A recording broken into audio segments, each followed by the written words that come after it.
भादो मास संकष्टी चतुर्थी व्रत कथा। संकष्टी चतुर्थी व्रत प्रत्येक महीने की कृष्ण पक्ष चतुर्थी को पड़ता है। इस व्रत में भगवान गणेश की पूजा की जाती है। जब संकष्टी चतुर्थी भाद्रपद महीने में पड़ती है तो उसे भादो संकष्टी चतुर्थी या भादवा चौथ के नाम से जाना जाता है। भादवा चौथ की व्रत कथा। शिव जी और श्री कृष्ण की पूजा की जाती है। कई जगह इस दिन गायों की भी पूजा होती है। धार्मिक मान्यताओं के अनुसार भादवा चौथ व्रत रखने से भक्तों की सारी मनोकामनाएं पूर्ण हो जाती हैं, साथ ही सुख समृद्धि की प्राप्ति होती है। पार्वती जी ने गणेश जी से पूछा कि हे पुत्र, भादव कृष्ण चतुर्थी को संकट नाशक चतुर्थी कहा गया है, अतः उस दिन का व्रत किस प्रकार किया जाता है मुझसे समझा कर कहिए। गणेश जी ने कहा, हे माता, भादव कृष्ण चतुर्थी सब संकटों की नाशक, विविध फलदायक एवं संपूर्ण सिद्धियों को देने वाली है। पूर्ण वर्णित विधि से ही पूजा करनी चाहिए। हे माता, इस व्रत में आहार संबंधित कुछ विशेषताएं हैं, उन्हें बतला रहा हूँ। श्री कृष्ण जी कहते हैं कि हे युधिष्ठिर पुत्र की ऐसी बात सुनकर पार्वती जी ने उनसे पूछा कि आहार एवं पूजन में क्या विशेषता है, उसे कहिए। गणेश जी ने कहा कि गुरु द्वारा वर्णित प्रणाली से इस दिन पूजन करें। चतुर्थी के दिन प्रातः नित्य कर्म से निवृत्त हो स्नान कर व्रत का संकल्प करें। तत्पश्चात रात्रि में पूजन तथा कथा श्रवण करें। पूर्व काल में राजाओं में श्रेष्ठ राजा नल तथा उसकी रूपवती रानी का नाम दमयंती था। राजा नल को राजच्युत होना पड़ा और रानी के वियोग से कष्ट सहना पड़ा। तब दमयंती ने इस व्रत के प्रभाव से अपने पति को प्राप्त किया। राजा नल के ऊपर विपत्तियों का पहाड़ टूट पड़ा था। डाकुओं ने उनके महल से धन, गजशाला से हाथी और घुड़शाला से घोड़े हरण कर लिए तथा महल को अग्नि से जला दिया। राजा नल भी जुआ खेलकर सब हार गए। नल असहाय होकर रानी के साथ वन को चले गए। श्रापवश स्त्री से भी वियोग हो गया। कहीं राजा और कहीं रानी दुखी होकर देशाटन करने लगी। एक समय वन में दमयंती को महर्षि शरभंग के दर्शन हुए।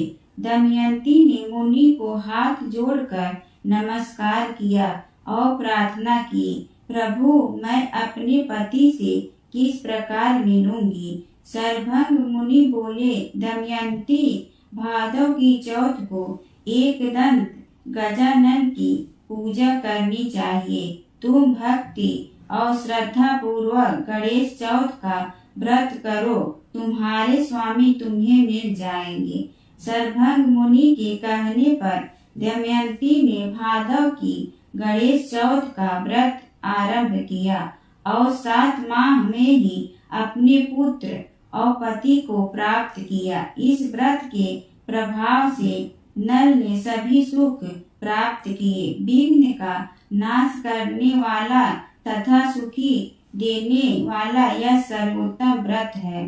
भादव चौथ की कथा। एक साहूकार के एक बेटा बहू थे। बेटा व साहूकार दोनों ही कुछ भी कमाते नहीं थे।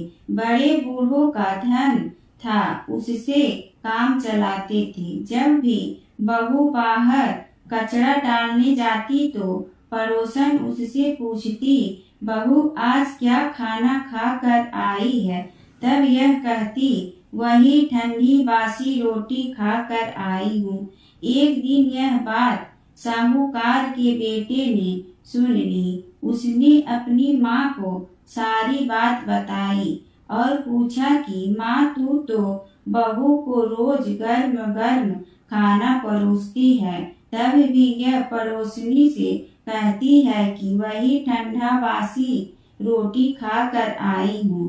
तब उसकी माता बोली, बेटे मैं तो चारों थालियां बराबर गर्म गर्म खाने की परोसती हूँ। यदि तुझे मुझ पर विश्वास नहीं हो तो अपनी आंखों से देख लेना। तब दूसरे दिन बेटे ने तबीयत खराब का बहाना बनाया और चादर ओढ़कर लेट गया। उसने देखा बहू ने गरम खीर खांड के भोजन किए। बहू नीचे उतरी तो बेटे ने उसका पीछा किया। पड़ोसन ने पूछने पर बहू ने पड़ोसन से यही बात दोहराई। तब उसका पति उठा और उससे कहने लगा कि अभी अभी तो तू गर्मा गर्म खाना खा कर गई है और तूने पड़ोसन से झूठ क्यों कहा कि मैं ठंडी बासी रोटी खाकर आई हूँ। तब उसकी विद्वान पत्नी ने कहा कि यह न आपकी कमाई हुई रोटी है न आपके पिताजी की। यदि इस तरह से बैठे बैठे धन को खर्च किया जाएगा तो कुएं के पानी की तरह एक दिन पूरा समाप्त हो जाएगा। तब उसका पति विदेश कमाने के लिए गया। पीछे से उसकी पत्नी 12 महीने का चौथ का व्रत करती थी। उसको परदेश में रहते हुए 12 वर्ष व्यतीत हो गए। चौथ माता व विनायक जी ने सोचा अब उसके पति का घर बुलाना चाहिए, तो हमें इस कलयुग में कौन मानेगा, कौन पूजेगा। चौथ माता लड़के के सपने में आकर बोली कि तू घर चला जा, तेरी पत्नी तुझे बहुत याद करती है। अब वह बोला कि मैं कैसे चला जाऊं, मेरे यहाँ बहुत बड़ा कारोबार फैला हुआ है। तब चौथ माता बोली कि सुबह एक दीपक जलाकर चौथ माता का नाम लेकर बैठ जाना। देने वाले रुपए दे जाएंगे और लेने वाले ले जाएंगे। उसने सुबह उठकर वैसा ही किया और उसका सारा कारोबार एक दिन में ही सिमट गया। जब वह घर जाने के लिए रवाना हुआ तो रास्ते में उसे एक सांप आग के पास जाता हुआ मिला। लड़के ने सोचा सांप जल जाएगा तो उसने सांप को भगाने के लिए सिसकारी भरी, लेकिन तभी नागराज बोले कि हे पापी दुष्टी, मैं तो सांप योनि से मुक्त हो रहा था, लेकिन तूने मुझे सिसकार दिया, इसलिए मैं अब तुझको डसूंगा।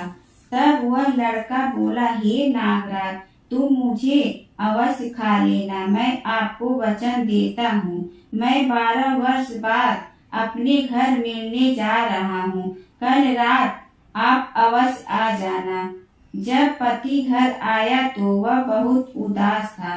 पत्नी के कारण पूछने पर उसने बताया पत्नी चतुर थी। उसने एक सीढ़ी पर दूध का कटोरा रख दिया, दूसरी बार बालू मिट्टी बिछा दी, तीसरी पर फूल माला बिखेर दी, चौथी पर इत्र छिड़क दिया, पांचवी पर मिठाई रख दी। इस तरह उसने 7 सीढ़ियों पर कुछ न कुछ रख दिया और दरवाजा खुला छोड़कर पलंग पर अपनी पत्नी की चोटी लटका कर सो गया।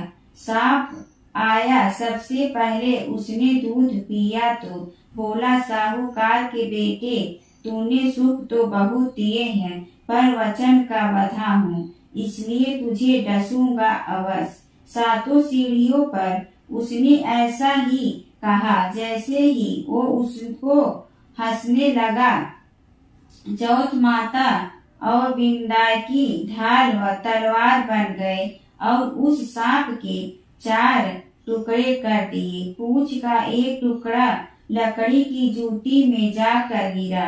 सांप ने सोचा कि जब यह जूता पहनेगा तब इसको डस लूंगा।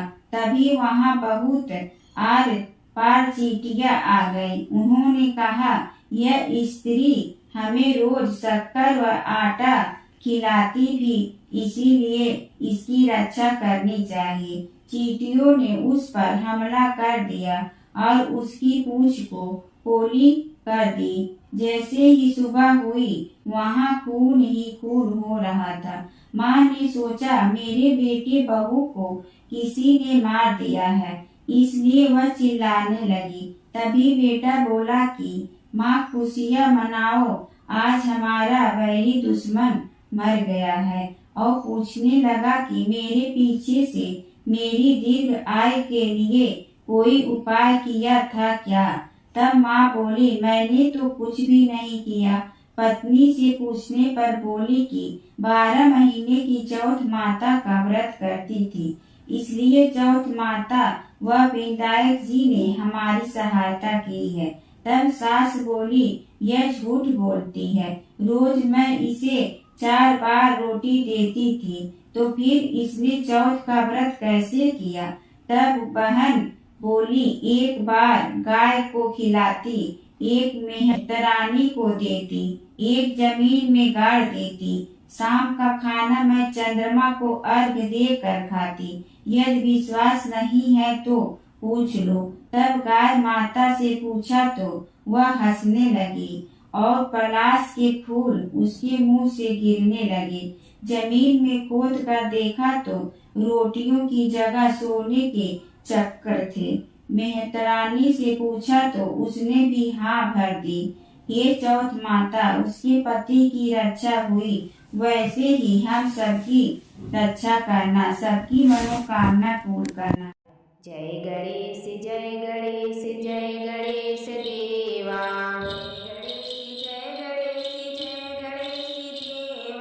माता जकी पार्वती पिता महादेवा।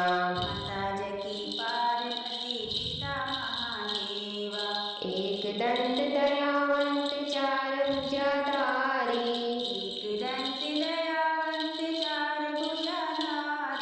मस्तक सिंदूर सोए मूस की सवारी। जय गणेश जय गणेश जय गणेश देवा।